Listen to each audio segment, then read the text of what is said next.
as I said in the email that I sent you, GSI, Green Schools Initiative, have organised and are coordinating today's multi. Thank you very much to them. And I'm going to hand over to Kate, going to be the introduction of our guest. Team type is Kate and GSI is excited to announce Mike Schleber from Protect the West Coast. They are an NGO that focuses on fighting mining on South Africa's west coast. He will be speaking on what they do as an organization and what the current threats are. We hope you enjoy this presentation, and thank you. Over to you, Mike.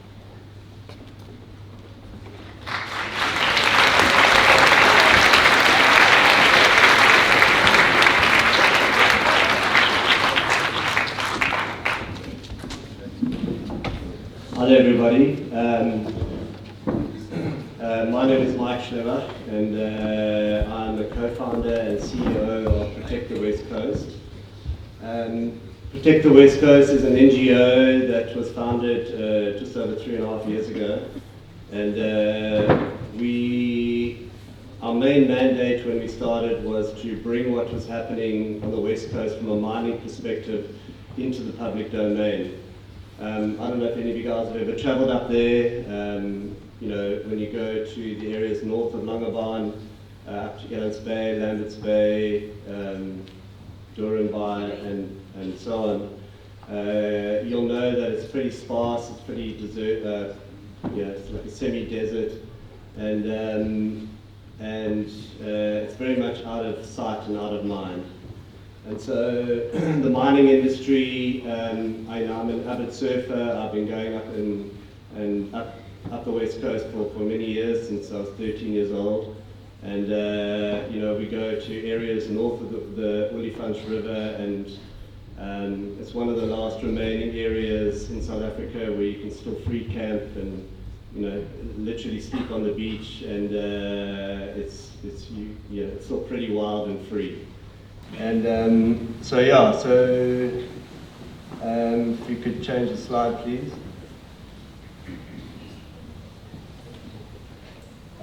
Who we are, you can change it again. So Protect the West Coast, like I said, was founded 3.5 years ago, and we are essentially a media platform, made up of a bunch of surfers, university professors, journalists, and specialists in other fields as well. And like I said, our initial mandate was to bring what was happening from a mining perspective into the public domain. And we spent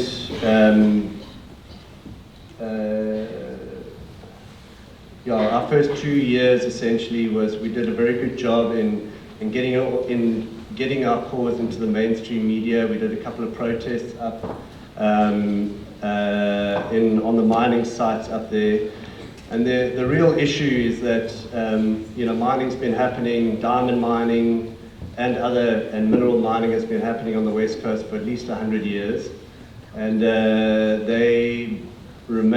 all the mining operations up there remain by and large unchecked. So when you want to mine in an area, you'll apply for a mining permit, and part of that permit process is that you've got to go through public participation, you've got to provide environmental plans and social plans and all those types of things, and you make a bunch of promises and pledges when you apply for an application.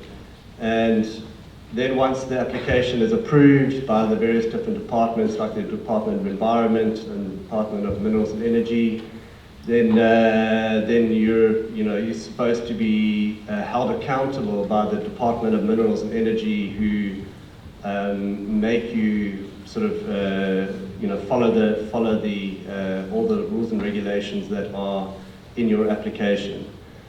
Unfortunately, we've got a fairly defunct Department of Minerals and Energy, and you can change the slide, thanks. They, for the last 100 years, have let the mining industry go largely unchecked. And so when you think about, there's the company De Beers. I don't know if you guys know the diamond mining company De Beers.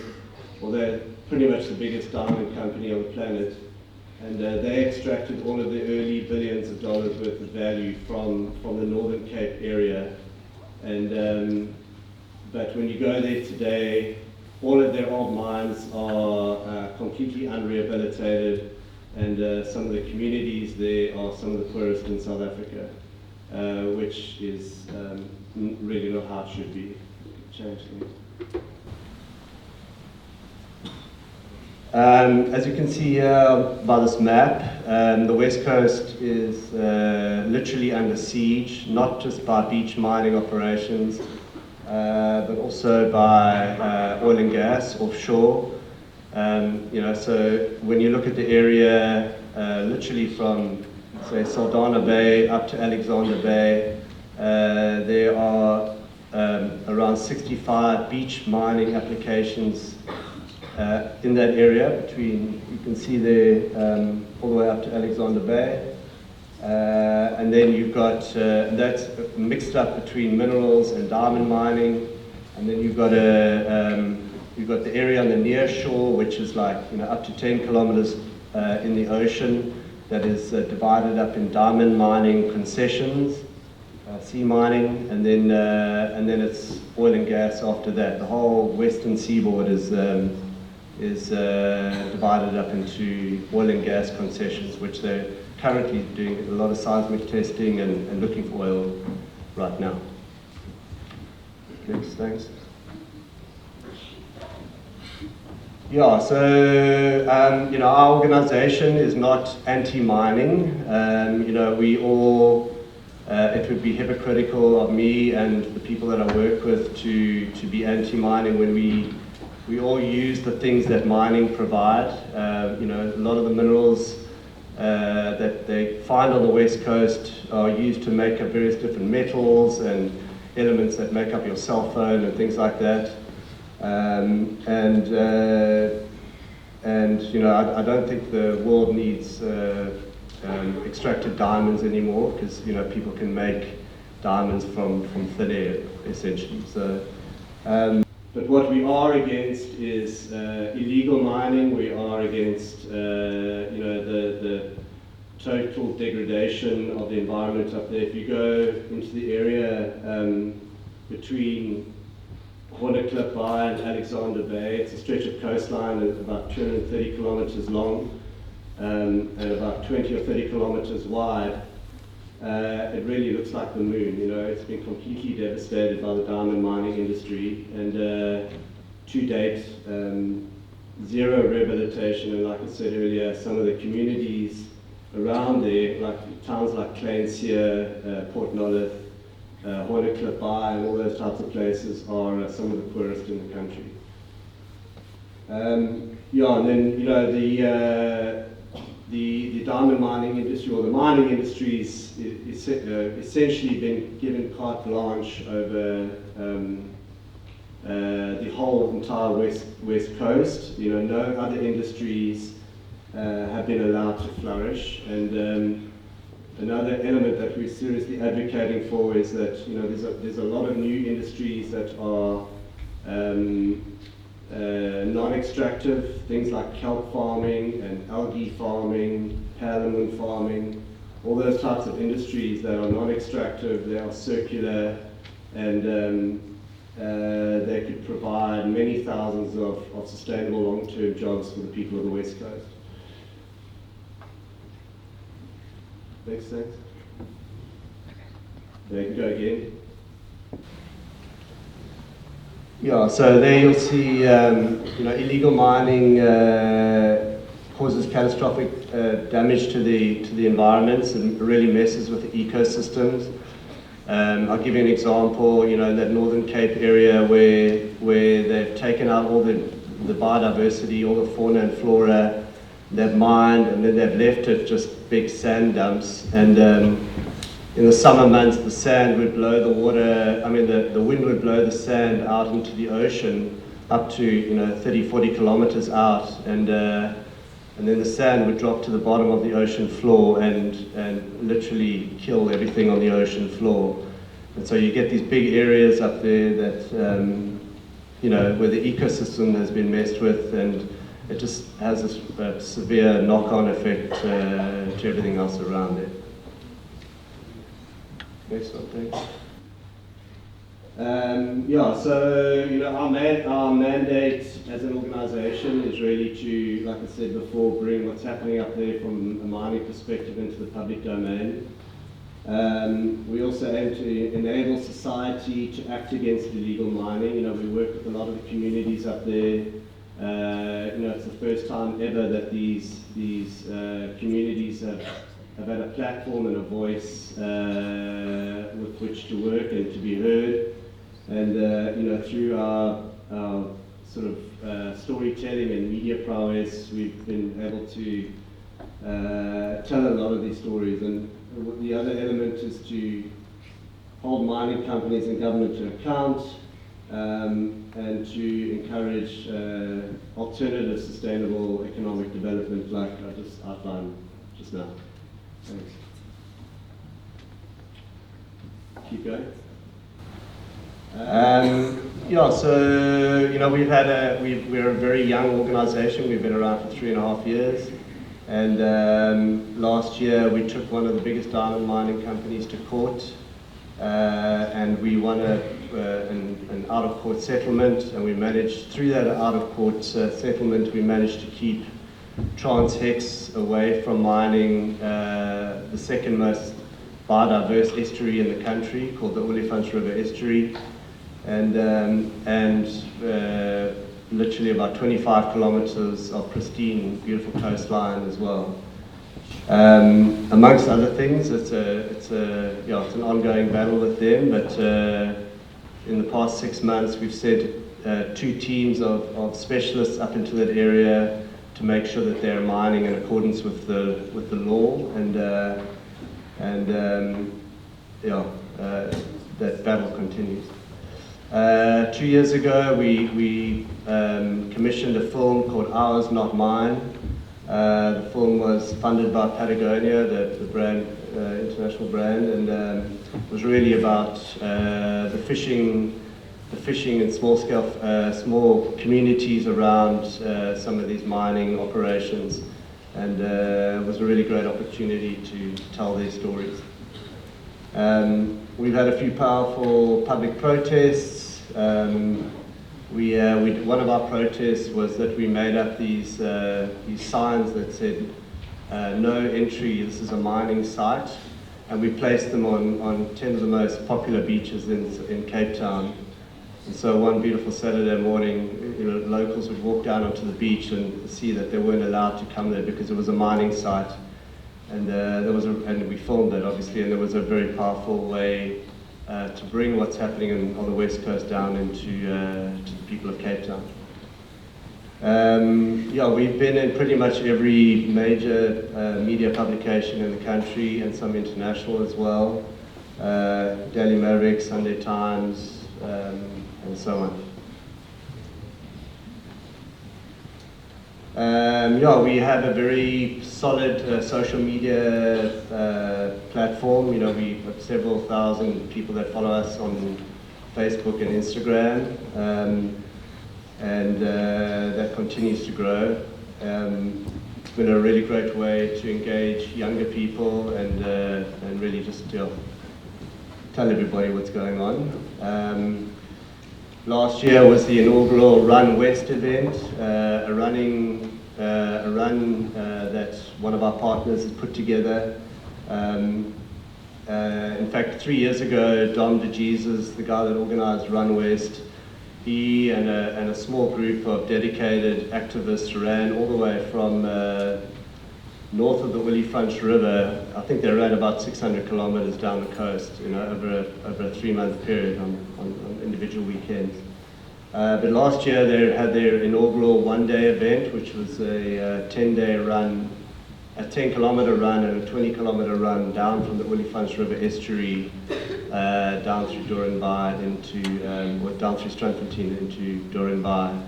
And the next one the 2024 event is coming up next month, and if anybody's interested in doing some running and checking out some fantastic, beautiful coastline, you're more than welcome to come and join us. I think it's around the 21st of September.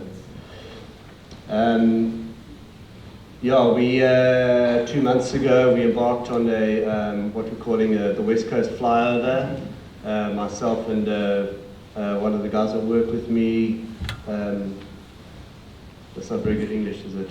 The other guy and I flew with a gentleman by the name of Jean Trefson in a gyrocopter all the way from Cape Town to Alexander Bay, which is, I don't know, 600 or 700 kilometers as a crow flies, and we filmed and photographed the entire coastline. And so we've really got this amazing content that showcases really the extent of the mining operations all up and down the coast, which we will use in our own storytelling, but also we've encouraged filmmakers to use it, and we've encouraged the media as well, and academics. Last year we won the Melangata Greening the Future Award for mining. That was really cool. Thank you.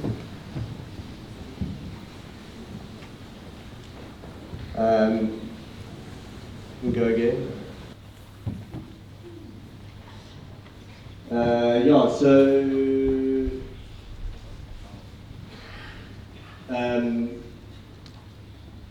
So this is where we are now. So I've just sort of gone through where we've come from. Right now we are, we're embarking on this accountability program, which we're looking to roll out to other mining houses. So it's really about getting people that are knowledgeable about mining practices to go out into the areas and put eyes on the ground up there and hold the mining houses accountable. We're in the final throes of launching what we are calling Ripple, which is a public participation portal, and this is a really great opportunity for you guys, for the youth, for schools, and for pretty much anybody that wants to engage in the mining industry. So Ripple is a public participation portal, lots of P's, that allow you to provide comments and appeals every time a mining application comes up on the West Coast. And historically, before we came into existence, a mining application may get 3 or 4 sets of comments, and the last application that we engaged with had 400 comments. So this public participation call, once it gets out into the public, we are hoping tens of thousands of people will engage, and by doing that they are putting major pressure on the mining houses to do the right thing, as well as forcing the government to do the right thing as well. We're in government lobbying. We just penned a letter to the new Minister of Environment, showing him and telling him what is happening on the West Coast from a mining perspective, and we've been engaging quite extensively with the Western Cape government as well, and we are pushing the government to implement a moratorium on new mining applications, and then we're trying to get them to conduct a strategic environmental assessment. And a strategic environmental assessment is really an economic, social, and environmental study of the best ways to utilize the West Coast. And we feel like the government's been flying blind and just approving these mining applications ad hoc, and but with an SEA done, then they can divvy up the West Coast. Some areas could be saved for conservation, other areas for small-scale fishing, some for tourism, and some areas for mining, and so on. So there's a big push by not just our group, but by many other groups as well to get government to do that.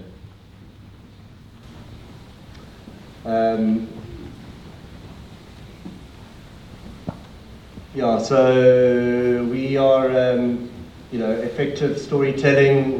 That's what we are very good at.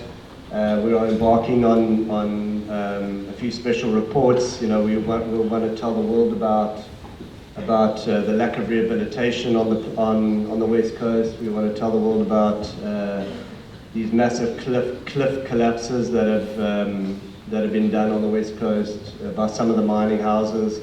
And we also want to tell the world about, I can't remember what the last one was, about, the cofferdams. So one of the big diamond mining companies, actually a state-owned entity called Alexcor up in the Northern Cape, they built these massive cofferdams, and a cofferdam is literally like an Olympic-sized swimming pool that they build right on the beach, and they use local sand and stone and stuff like that to build the walls of this thing, and then they mine in the inside. But then when they're finished with it, the ocean reclaims it, and if all the materials that are used for it are local, then it's a sustainable way of building these things. And when they're finished, like I said, the ocean reclaims it. But Alexcor decided to bring in these massive boulders from inland, and they built these cofferdams that were ultimately permanent, and they've caused massive environmental damage in the Northern Cape area as well. And so we won't tell the world about that.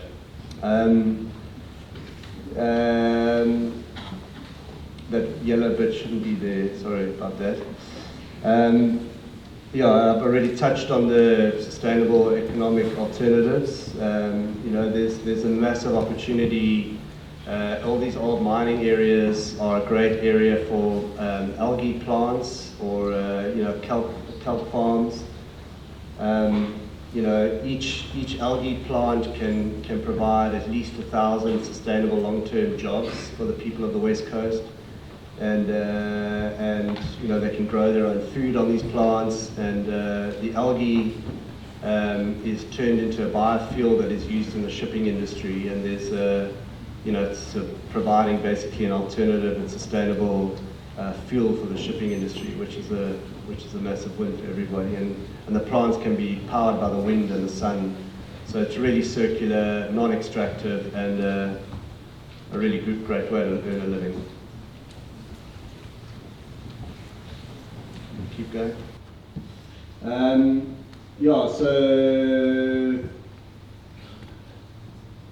This is really just a story about our expanded program. So I've actually got the wrong pitch up here, wrong thing up there. But so as we go forward and we acquire more funding in our organisation, we're expanding on our sort of various different operations, and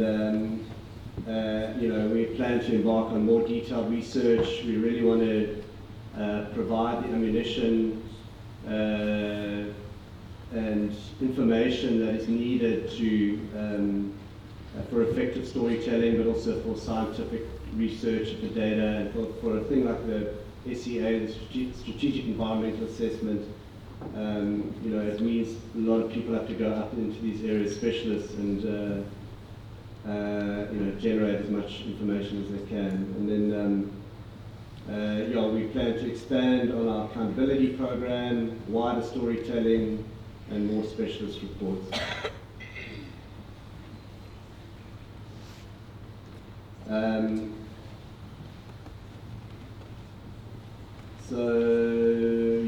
I've kind of touched on all of those things. The only thing is, at the bottom there is the Richtersvaart comms platform. So this is something we're looking into now. My team and I were up in the Richtersvaart, which is around Alexander Bay, 2 weeks ago, and we learned of the Richtersvaart community, which is a community of about 4,000 people, 4,000 Nama people, Khoisan guys, who won a land claim in 2003, and that land claim happened to include all of the diamond areas, the land-based diamond areas up up in that area. And then a few years later, the same Ruchtestad community went into a joint venture with the state-owned entity Alex Corp, and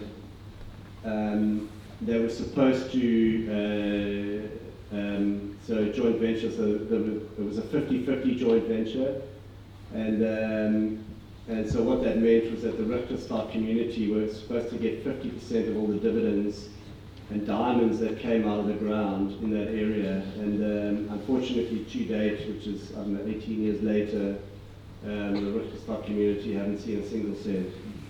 So it's, we're in the process of creating a platform that allows them all to communicate properly with each other and to make informed decisions and take the decision-making process back into their own hands, because the government and unscrupulous mining executives have made life very difficult for them.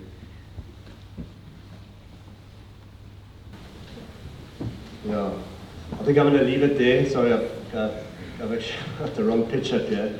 But yeah,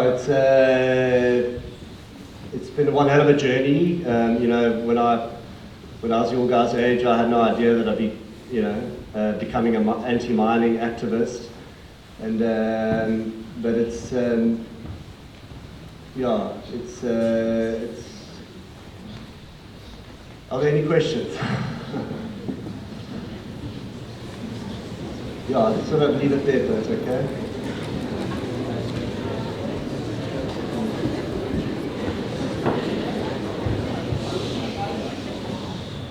Sir, it says the Ruchtestad community that it's a single set, was that just the government? The Ruchtestad community,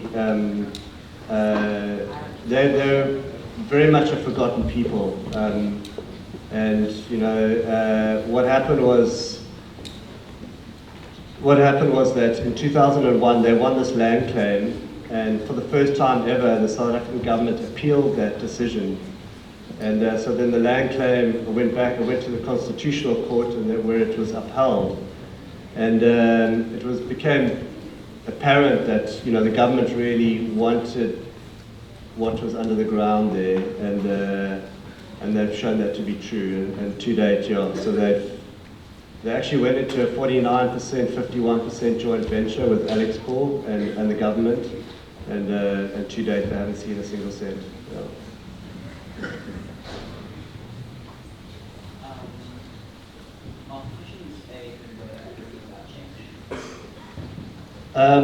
You know, we had a petition in our first year of existence, so we generated about 60,000 signatures, and we actually presented that to the Minister of Environment at the time, along with you know, an open letter to her, and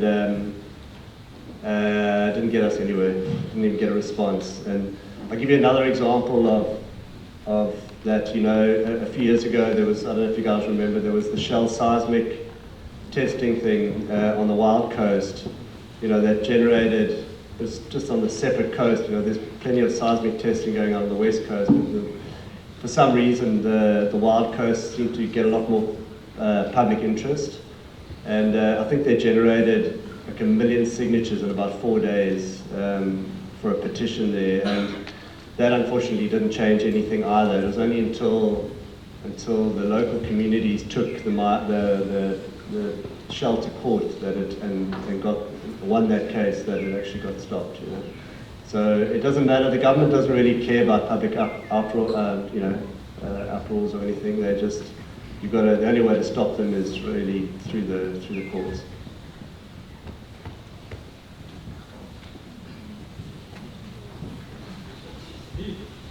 Yeah. How does this affect the economic and political state of the world, right?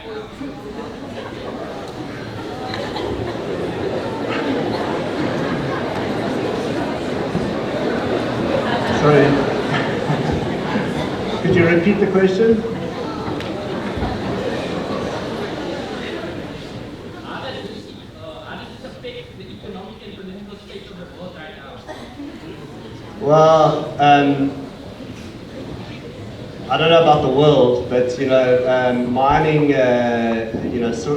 President Cyril Ramaphosa and Gwede Mantashe will tell you that mining is a sunrise industry, and that that there's an opportunity for mining to be the savior of the South African economy.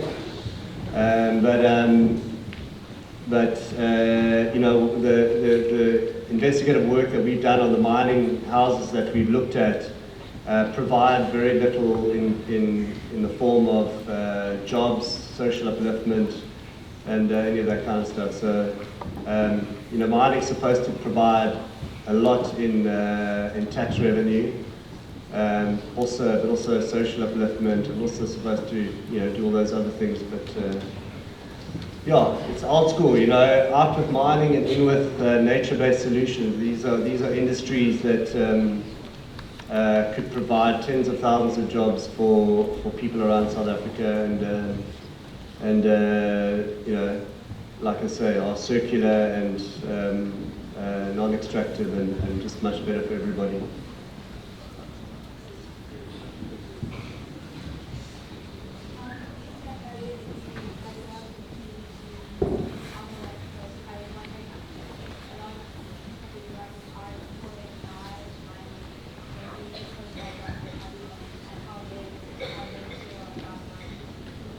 Yeah, that's a great question. So the question is, are the communities up there employed by the mining industry, and how do they feel about the mining industry? Is that right? Essentially. So, mining's been happening on the West Coast for the last 100 odd years, and like the example that I gave earlier of De Beers extracting all of their early billions. De Beers is one of the biggest companies on the planet, and but the communities that surround their mines are some of the poorest in the country. And I think that the communities now, especially through in the digital era, through social media and just more knowledge and the realization that what these guys say they're going to do doesn't translate into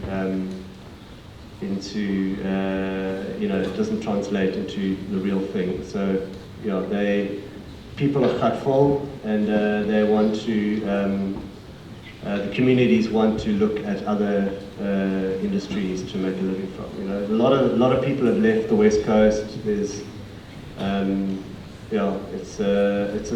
I think there's a 73% unemployment rate in those top 5 towns up there, and which is and then you look at the reality around small-scale fishing. A lot of these communities, before mining was there, or farming, farming is not really an option up there. It's too dry and arid. But people could, at least in the old days, could fish for a living. But nowadays, the big commercial fishing industry have fished out most of the fish, so there's nothing to fish, and then you've got to get permits, and the government hasn't been giving them permits, and so it's like a real sorry state of affairs. Anybody else?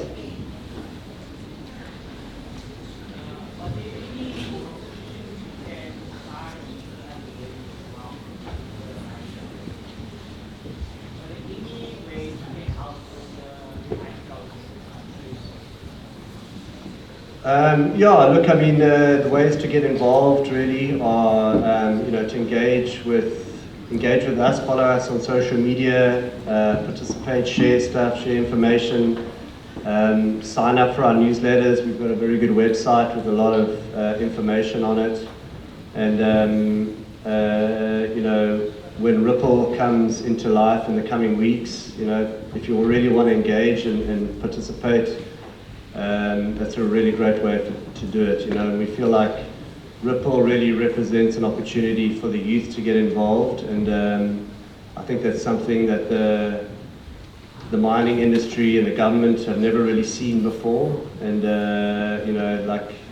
we really want the youth to make a statement and say that because ultimately this is your future, and you know, if left unchecked and if everybody just turns a blind eye, you know, we won't actually have a West Coast. There's as you saw by that map up there, there are mining applications. There will have to be one big open beach mining pit all the way from, you know, Saldanha Bay or Elands Bay up to the Orange River, you know, and so yeah, if you want to get involved, those are the kind of channels that you can get involved with. Anybody else?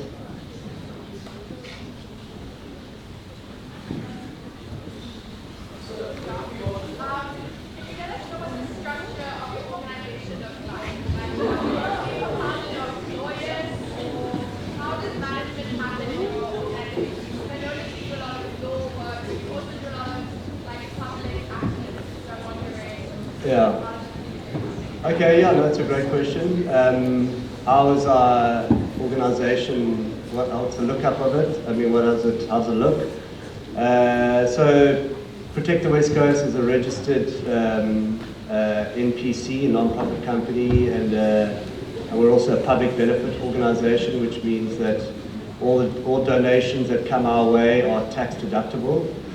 We have an exco that manages the organization. I think there are 8 of us, and we are all either working pro bono or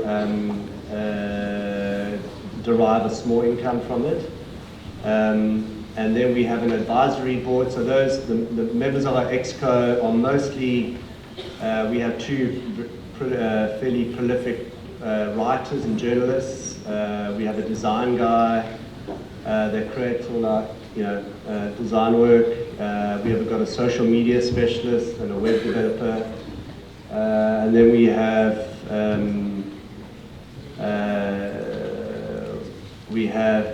2 paralegals that one works and earns a small stipend, and the other one is working pro bono. And then we have an environmental lawyer that lives up in Durban that does all our, sort of heads up our legal department. And then we have 1 or 2 other individuals that sort of just help operationally and with admin type stuff, mostly pro bono.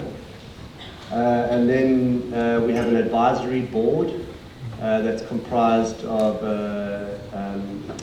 Mel Soman, who's the head of geography at the University of Cape Town. She's a professor up there. Then we have Dr. Krushan Govender, who's a circular economy specialist. We have Micah Sarkis, who's a chartered accountant. He helps with all our financial stuff. Frank Solomon, who's a surfing buddy of mine. He runs the SOA, the Central Ocean Alliance organization in Hout Bay. And then, yeah, we have Camilla Budden, who's our chairperson. So we have an advisory board and an exco, and everyone works hard and for free, mostly.